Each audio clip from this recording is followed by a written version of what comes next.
Ekibinja ky'abavubuka bano bajjidde mu takisi namba UBD 093C ng'ate abalala badde ku pikipiki namba UMA 328J nga bazze n'emmotoka ekika kya Kanto okubadde ebibaati bye babadde bagenda okusiba ku nnyumba ze bamaze okukoona ng'abatuuze balayizza enduulu era ne batemya ku poliisi y'e Bulenga naye situkiddemu olwo abasirikale ne batandika okugobagana nabo ne bakwatako 5 nga bo ababiri abakubiddwa amasasi babadde ku pikipiki nga bagezaako okumalamu omusubi.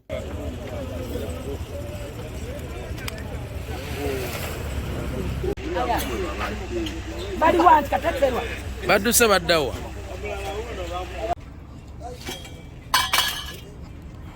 Amasasi gano bagabakubidde mu kabuga k'e Bulengo kumpi ne ATM ya Centenary nga bano bagudde mu maali y'abasuubuzi abakolera ku kkubo mu kiro yonna n'ewandagala nga yo takisi mwe babadde eremeredde omugoba waayo n'agikuba mu luwonko era ng'eno esangiddwamu ennyondo n'ejjambiya.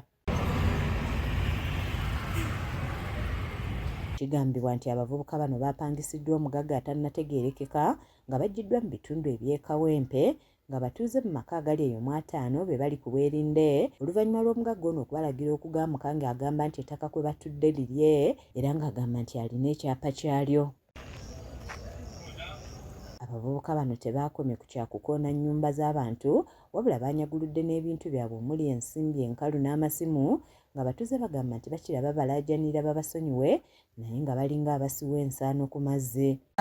Batandise okukoona zibadde essaawa 8 ne bagamba bassebo mbeegaite temunzikira mu nnyumba kankole ki kanfulume kati bangambye kanfulume ekibinja nekikola ki ekyambuka naye nga baneiba abbe baawulidde ddala. Ayinza okusobola nga mpulira balinga abakuba geeti yange nenfuluma nenfuwa nempuwa frendi awo ne bange naawe nenze nesimu nemukubira nagamba ati bali ku geeti yo bali bakuba nnyumba nekubira nyo.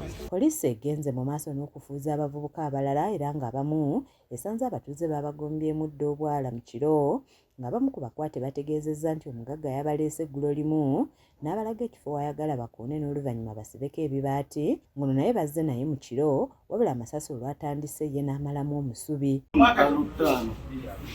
Mujje mugenda kuba kibaati twagenza okutuukawo nga bagamba kati ku makya olubookera saa 12 nga wulababo kuba ekibaati emmotoka yabadde ya Kanta ne takisi emu. Abamu bategeezezza nti beekumye mu kaabuyonjo abatuuze gye babakunudde nga bagamba nti bo babadde bamanyi nti baleeteddwa kuzimba wabula olwatuse ne babalagira okutandika okukoona ennyumba z'abatuuze n'oluvannyuma basibe ebibaati we bamaze okukoona. Tukugambe simumanyi nemumanya batusanze mu kujanjawaze eri emmanju eri kati mukudduka ninyingira mu ttooyi mukuyingira mu ttooyi omukazi n'anvayo ng'agenda kweyamba n'ansangamu n'akuba enduulu ne bankwata ng'omubbi.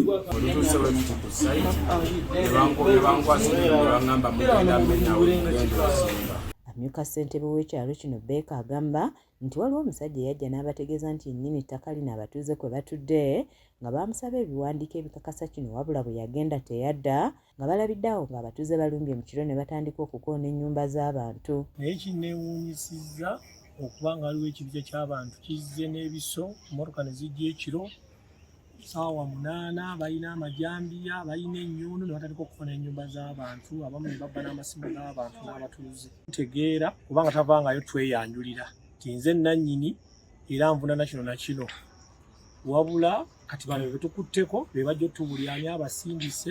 Mu kiseera kino abakwate bakuumibwa ku poliisi y'e Bulenga ng'omuyiggo gw'abalala okuli n'omugagga eyabapangisizza bwe gugenda mu maaso nga gwo omulambo gwe yattiddwa gwatwaliddwa mu ggwanika e Mulago nga n'eyasimatuse ali mu ddwaliro anyiga biwundu.